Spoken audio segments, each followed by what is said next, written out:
I still remember the words that cut me deeper than any knife could. My own daughter stood in the middle of my living room, her arms crossed, her voice sharp like broken glass. "You're old, Dad. You're not worth caring for anymore. Why don't you just sell this house and move into a nursing home?" My son didn't stop her. He didn't defend me. He just sat there, nodding along, as if she was speaking some kind of truth. The room spun. For a moment, I couldn't believe what I was hearing. These were the same children I had sacrificed everything for. The children whose education I paid for, whose weddings I funded, whose every wish I tried to fulfill, even when it meant working double shifts and going hungry myself. And now at 72, with aching knees and a frail heart, they looked at me like I was nothing more than a burden. My daughter-in-law smirked, whispering just loud enough for me to hear, "Maybe he won't last long anyway. Better we get things in order before it's too late." I clenched the armrest of my chair, holding back tears. I wanted to scream, to remind them who I was, their father, their blood. But in that moment, I stayed silent, because I knew something they didn't. They thought I was broke. They thought all I had left was this old house, a few dusty belongings, and my failing health. They thought pushing me aside would be easy. But hidden in my lawyer's office was a will, a document that told the truth of my life. A will worth $20 million. And I had made sure it would never fall into the wrong hands. So I sat back, watching as they revealed their greed, their disrespect, and their betrayal piece by piece. They didn't know it yet, but every cruel word, every shove, every demand was sealing their own fate. Because when the truth came out, when they finally learned what I had left behind, they would realize too late that respect matters more than money, and they had lost both. I wasn't always an old man sitting in a lonely house, waiting for the phone to ring. Once, I was a father who worked day and night to give his children the kind of life he never had. When my wife passed away, God rest her soul, I thought my life had ended too. She had been the light of my world, the one who softened my rough edges. Losing her left me broken, but I didn't have the luxury of falling apart. My children, Daniel and Emily, were still young then. Daniel was 13, Emily just 10. They needed a father who could stand strong, even when his heart was in pieces. So I worked, harder than I ever thought possible. By day, I ran a small construction business. By night, I took on extra shifts, sometimes driving trucks, sometimes doing paperwork for others. I skipped meals so they could have second helpings. I patched my old shoes while buying them new ones. I remember Daniel's college tuition bill. It looked impossible, but I paid it, every penny. I wanted him to have the education I never had, and Emily, she dreamed of being a fashion designer. I sold a piece of land I'd inherited from my father so she could study abroad.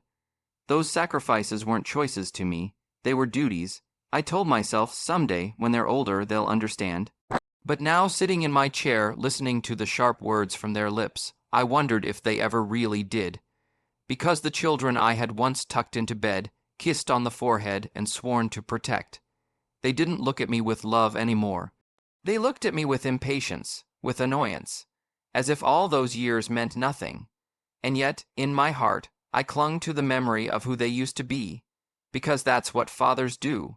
We remember the good, even when the present feels unbearable. But deep inside, a voice whispered, "Something is changing, and not for the better." It started with little things. Daniel stopped visiting as often. He claimed work kept him busy, but when he did come by, his eyes were always on his phone, his replies short. Emily, too, grew distant. Where she once shared her designs and dreams with me, she now rolled her eyes at my advice. One Sunday afternoon, I heard them talking in the kitchen while they thought I was asleep in my chair. Emily's voice was sharp. "We can't keep running over here every time he calls. He's getting older. He needs to start thinking about other arrangements." Daniel chuckled. "Yeah, maybe it's time he sold this house. It's too big for him anyway. Besides, who's going to maintain it, us?" Their laughter stung more than I'd like to admit. I stayed quiet, my hands trembling as I held the teacup. It wasn't just the words. It was the way they said it. Like I was a problem to be solved, not a father to be loved. I thought of confronting them, of asking, "Do you even remember what I gave up for you?" But pride kept me silent. Instead, I tested them. The next day, I asked Daniel if he could help me fix the fence in the backyard. He sighed, said he was too busy. Emily, when I asked her to join me for dinner, told me she had better plans. One rejection after another piled up, and slowly I began to realize maybe it wasn't just that they were busy. Maybe they didn't want to be around me at all. Still, I told myself it was just stress, just life pulling them in different directions. Parents always make excuses for their children, don't they? But the excuses shattered the night Emily snapped at me for the first time. The room went silent after Emily's words. Daniel shifted uncomfortably, but he didn't defend me. He didn't tell her she was wrong. Instead, he leaned forward and said, "She's not wrong, Dad. You can't live like this forever. You need to start making decisions about your future." "My future?" I asked quietly. Daniel exchanged a glance with Emily, and then Emily said it outright. "Sell the house, move into a nursing home. It's what's best for everyone. For everyone, not for me, for them." My chest tightened. This house wasn't just bricks and wood. It was memories. It was where I carried my wife across the threshold, where Daniel learned to ride a bike, where Emily stayed up late sketching designs on the dining table. And now my own children wanted to throw me out of it. I gripped the armrest of my chair, my knuckles white. "This is my home," I said, my voice firm despite the tears stinging my eyes, "and I am not going anywhere." Emily groaned, rolling her eyes. "Why are you being so stubborn? Do you want to make our lives harder? We're just trying to help." But I could see it, the impatience, the greed lurking just behind their words. Daniel sighed, muttering, "You'll see reason soon enough." The air in the room felt heavy, suffocating. I had never felt so small in front of my own children.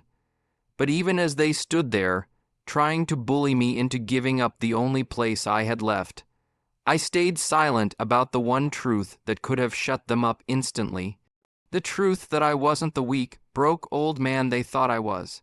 If Emily's words had cut me, it was Daniel's silence that wounded me deeper.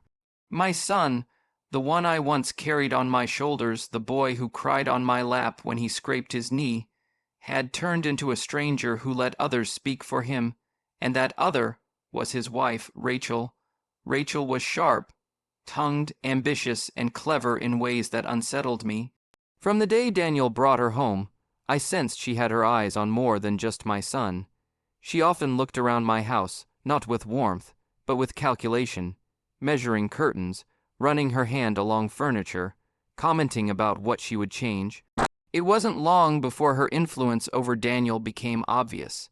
He echoed her words, her ideas, her plans, most of which seemed to involve me stepping aside.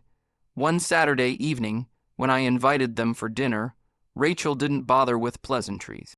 She looked around my home, wrinkled her nose, and said, "Honestly, this place is too much for you. You can't keep living here alone. It's dangerous." I forced a smile. "I've lived here most of my life, Rachel. It's my home. I manage just fine."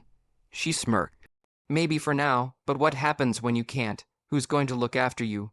Daniel and I have our own lives, our own kids to think about." Daniel just nodded along, not a word in my defense. Later that night, as I cleared the plates, I heard her whisper to him in the hallway, "The sooner we settle things with your dad, the better. Otherwise, we'll be stuck cleaning up his mess later." Her voice wasn't filled with care. It was filled with impatience, with greed. I felt a chill creep up my spine. Rachel wasn't just speaking her mind. She was planting ideas, and Daniel was letting her. A week later, they invited me to their home for dinner. I thought maybe it was an olive branch, a chance to patch things up. Foolish hope. From the moment I walked in, I felt out of place. The laughter that filled their house didn't include me. Their children barely acknowledged me. And at the dining table, the conversation quickly turned sour. Rachel poured herself a glass of wine and leaned back in her chair. "So, Dad," she said casually, "have you thought more about the nursing home? There's a great one near by. Modern, clean, with good care. We even toured it for you." I set down my fork. "I didn't ask you to tour anything." Emily chimed in, her voice laced with irritation. "Dad, why are you making this difficult? You're alone. It's not safe, and honestly, it's exhausting for us to constantly worry." "Exhausting for you?" I asked quietly. "Or inconvenient?" The table went silent for a moment, then Daniel sighed, rubbing his temples. "Dad, we're just trying to help, But the truth is, you can't keep living like this. Sooner or later, something's going to happen. Rachel's eyes gleamed. And when it does, we'll be the ones left dealing with the mess, so let's get ahead of it. Their words stung, but what cut deepest was the tone, not love, not concern, just irritation, like I was an obstacle in their perfect lives. For the rest of dinner, they spoke as though I wasn't even there, discussing which nursing homes were cheaper, which would free up the house faster, what they could do with the space once I was gone. I stared at my plate, pushing food around, my appetite long gone, and in that moment I realized something terrifying.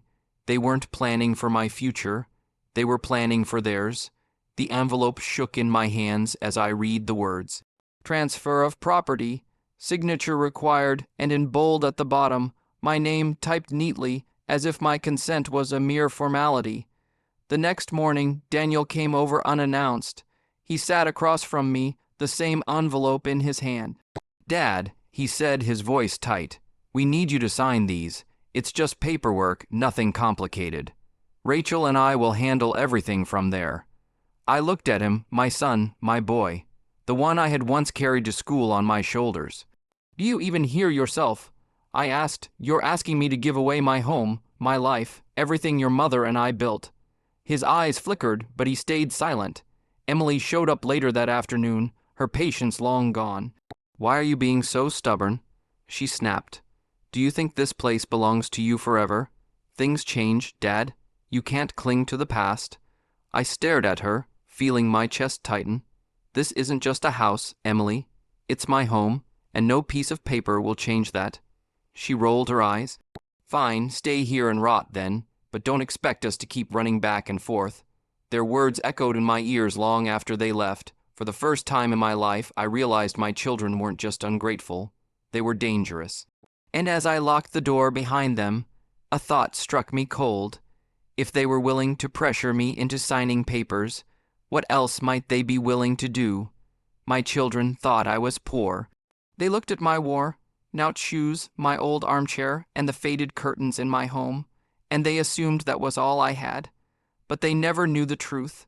See, I wasn't the kind of man to flaunt what I had. Maybe it was because I grew up with nothing. My father was a farmer, a hard man who worked the land with bare hands and never trusted the banks. From him, I learned two things: the value of saving and the danger of showing off. When my construction business started to do well in my 30s, I didn't waste the profits. While others bought fancy cars and vacations, I bought land, cheap land that nobody wanted at the time. Fields, empty lots, even run-down buildings. Years later, those worthless patches turned into gold. A shopping mall was built near one property. A highway ran through another. Suddenly, the land I had bought for scraps was worth millions. Then there were the stocks. I didn't know much at first, but I studied, and I invested carefully. I wasn't greedy. I didn't gamble. But slowly, over the years, my shares grew. The truth was, by the time Daniel graduated college, I already had several million tucked away. By the time Emily left for fashion school abroad, I had doubled that. But I never told them. Why? Because I wanted my children to grow up with values, not entitlement. I didn't want them to look at me like a walking bank account. So, I lived simply. Old house, modest car, nothing flashy. Let them think their father was just an ordinary old man. They never knew their stubborn, poor father was worth $20 million. And as I sat in my living room that night, staring at those property papers they had shoved in front of me, I almost laughed.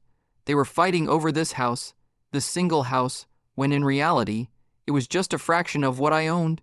But laughter turned to bitterness, because if they could betray me for one house, what would they do if they knew the truth?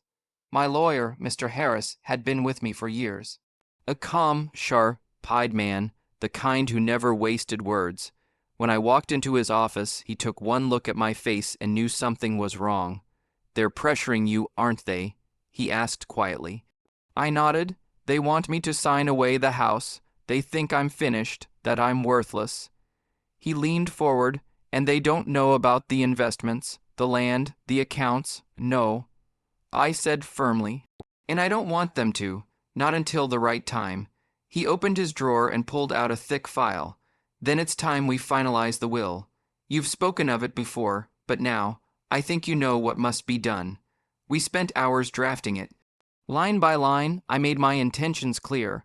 The will listed every property, every stock, every account, every ass, totaling just over $20 million. But the real twist was in the conditions.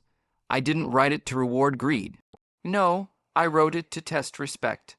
Those who had shown kindness, loyalty, and love would inherit. Those who had mocked, pressured, and betrayed would be cut out.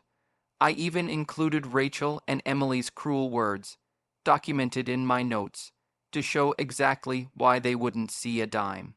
Instead, I left portions to charities, to a few old friends who had stood by me, and to one neighbor who often checked on me when no one else did. Mr. Harris looked up when we were done. Are you sure about this?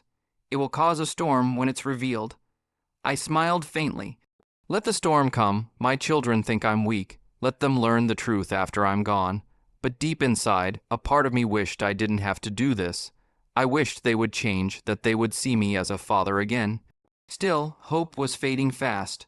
A week later, I was sitting on my porch when my old friend George stopped by. George had known me for decades. We had worked side by side in construction, and though life had taken us different ways, he always looked out for me. He sat down heavily, his eyes serious.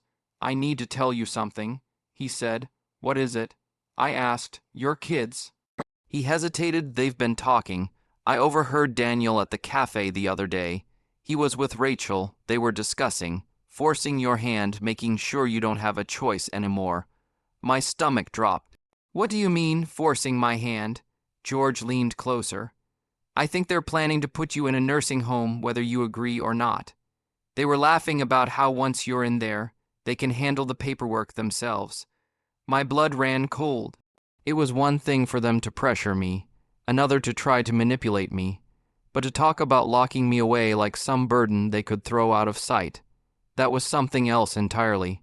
I clenched my fists, anger burning in my chest. They think I'm powerless, I muttered. They think I have no fight left in me. George put a hand on my shoulder. Be careful, old friend. Greed makes people do terrible things. Protect yourself. That night, I sat in the dark of my living room, listening to the clock tick. My children weren't just ungrateful. They weren't just greedy. They were plotting against me, and they had no idea that with every cruel step they took, they were walking right into the trap I had already set. The knock on my door that evening wasn't polite. It was sharp, urgent, almost angry. When I opened it, Daniel and Emily stood there, their faces tense. Behind them, Rachel hovered, arms folded, eyes cold. We need to talk, Daniel said flatly. I let them in, though every instinct told me not to. They didn't even sit down politely. Emily slammed a folder on the coffee table. This has gone on long enough, Dad. She snapped. We're tired of your stubbornness. You need to sign these papers. I glanced at the folder. Property transfer documents again. My heart sank. I told you before. I said slowly, I will not sign away my home. Rachel scoffed. It's not just about the house anymore. Do you realize how much you're risking? What if something happens to you tomorrow? Who's going to manage everything? Us. And without your signature, it'll be chaos. Her words were smooth, but her eyes betrayed her impatience. Daniel's voice grew sharp. Dad, this is for your own good. Stop making it harder. Sign the papers, and we'll take care of everything. I looked at him carefully. Take care of me, or take care of yourselves. His jaw clenched, and for a moment, the mask slipped. Emily slammed her hand on the table. Enough games. You're old, you're sick, and you can't manage anymore. Stop pretending you have a choice. Her words hit me like a punch. My chest ached, but not from age, from heartbreak. I leaned back in my chair, my voice trembling but firm. You think I'm weak. You think you can bully me, but I will not sign, not today, not ever. The silence that followed was sharp, heavy. They stared at me, fury burning in their eyes. And in that silence, I realized something terrifying. My children weren't just greedy. They were desperate. A week later, I was invited, or rather dragged, to a family gathering. They said it was just dinner, but I should have known better. The room was filled with relatives, laughter, and clinking glasses. At first, it seemed normal, but as the night went on, I realized I wasn't a guest. I was the evening's spectacle. Rachel raised her glass and with a mocking smile said, "We've been trying to convince Dad to move into a nursing home, but he's being difficult." The room erupted in polite chuckles. My face burned. Emily chimed in, "Honestly, it's irresponsible. He's too old to be living alone. One fall and," she snapped her fingers, "that's it. And then we're the ones left to clean up the mess." More laughter. I wanted to disappear. These were people I had known for years. Neighbors, cousins, old family friends, and here I was, humiliated by my own children in front of them all. One relative patted my shoulder, whispering, "They're just worried about you." But I saw the look in his eyes. "Pity," Daniel leaned forward, smiling tightly. "We'll make sure things are handled. Dad just needs to accept reality." I clenched my fists under the table, forcing myself to stay calm. I wanted to shout, to reveal everything, to tell them I wasn't the helpless old fool they thought I was. But I stayed silent, because I knew something they didn't. Every word, every insult, every humiliation. I was documenting it. The breaking point came sooner than I expected. One evening, Daniel arrived with a van parked outside. 2 men stepped out, orderlies from a nursing home. My blood ran cold. "Dad," Daniel said firmly, "it's time. You can't stay here anymore. We've made the arrangements." I backed away, my heart pounding. "You can't do this. I never agreed to it." Emily stepped forward, her tone cold. "You don't need to agree. This is what's best. You'll thank us later." The orderlies moved closer. For a moment, fear paralyzed me. Was this how it ended? Taken from my home by my own children, treated like luggage to be stored away. But then, anger gave me strength. I reached into my drawer, pulled out a small device, and pressed play. Suddenly, the room filled with their voices. Emily's sharp tone, "You're old. You're not worth caring for anymore." Rachel's cold whisper, "The sooner we settle things with your dad, the better." Daniel's frustrated voice, "Sign these papers, Dad, or else." Their faces drained of color. I looked each of them in the eye. "You thought I was weak. You thought I wasn't listening, but I've recorded everything, every word, every threat, every humiliation." The orderlies froze, unsure what to do. Daniel stammered, "Dad, you don't understand." "I understand perfectly." I cut in. "You were ready to throw me away like garbage, but now the truth will follow you. If anything happens to me, the lawyer has instructions. These recordings will be heard, and so will my will." For the first time in months, I saw fear in their eyes, not respect, not love, but fear, and for now that was enough. It happened a month later. I had staged a small health scare. Nothing serious, just a fainting spell, exaggerated enough to send whispers through the family. Word spread quickly, and within days, my children gathered like vultures circling. They thought the end was near. That's when Mr. Harris, my lawyer, stepped in. He sent out formal letters, summoning Daniel, Emily, and Rachel to his office. The letter stated clearly, "Your father's estate matters require urgent discussion." When they arrived, I was already seated across from Mr. Harris's desk. Their faces betrayed a dangerous mix of worry and anticipation. Rachel even wore a smile as though she had already claimed victory. Emily leaned forward eagerly. "So, what's this about?" Mr. Harris adjusted his glasses, his expression calm but firm. "It's about your father's will." The room went silent. Daniel's eyes widened. Rachel's smile grew. Emily clasped her hands together like she was praying. They were expecting a house, maybe a few savings accounts, enough to fight over but not enough to shock them. But I said nothing. I just folded my hands and waited. Mr. Harris cleared his throat. "Your assumptions about your father's finances have been incomplete. He is not merely the owner of this house. His estate is valued at just over $20 million. The silence shattered. "What?" Daniel gasped. Emily's jaw dropped. Rachel's eyes lit up like fire. 20 million. Emily stammered, her voice trembling. Rachel almost laughed. "You mean he's been sitting on that much all this time?" I met their eyes, one by one. "Yes, and every word you've spoken to me these past months. Every insult, every threat, every humiliation. You spoke it thinking I was poor, but I was never poor. I was watching. Mr. Harris opened the will and began to read, "To my children, Daniel and Emily." He paused, glancing at them. They leaned forward eagerly. "I leave nothing." The words landed like thunder. Emily's face drained of color. Daniel's mouth fell open. Rachel's smirk vanished. "What do you mean?" "Nothing." Emily shrieked. Mr. Harris continued calmly, Their repeated disrespect, attempts at coercion, and open betrayal have proven they value my wealth more than my well-being. Therefore, they are excluded from my inheritance. Emily slammed her fist on the desk. This is a joke. He can't do this, Rachel hissed. You can't cut your own children out like that. It's illegal. Mr. Harris raised a hand, unbothered. It is entirely legal. Your father has documented recordings, written notes, and witness statements confirming your behavior. This will is airtight. I watched their outrage with a heavy heart. Part of me wished they had chosen differently, that love had mattered more than greed. But the truth was now undeniable. Rachel's voice cracked with fury. So who gets it, then? Who gets the money? Mr. Harris read on. To those who showed me kindness when my own family abandoned me. To the neighbor who brought me food, to the charity that supported families like ours when we struggled, and to my lifelong friend George, who stood by me through every storm. I leave my estate in gratitude. Their eyes widened in horror. Additionally, Mr. Harris added, a small trust has been set aside for Daniel and Emily's children, provided they are raised with respect and compassion. If not, that trust too will be revoked. Daniel buried his face in his hands. Emily broke into sobs. Rachel glared at me with venom, and I just sat there, calm at last. Their words no longer pierced me. Instead, I felt a strange peace. I looked at them and spoke softly. No, I didn't ruin you. You ruined yourselves. You had every chance to treat me with love, with respect. But instead, you treated me like a burden. You mocked me. You tried to throw me away. I leaned forward, my voice steady. I wanted to believe you were still the children I once held in my arms. But you showed me who you really are, and now you live with the consequences. Daniel muttered under his breath, this isn't fair. I shook my head. Fairness isn't the issue. Respect is, and you never gave it. Emily covered her face, sobbing.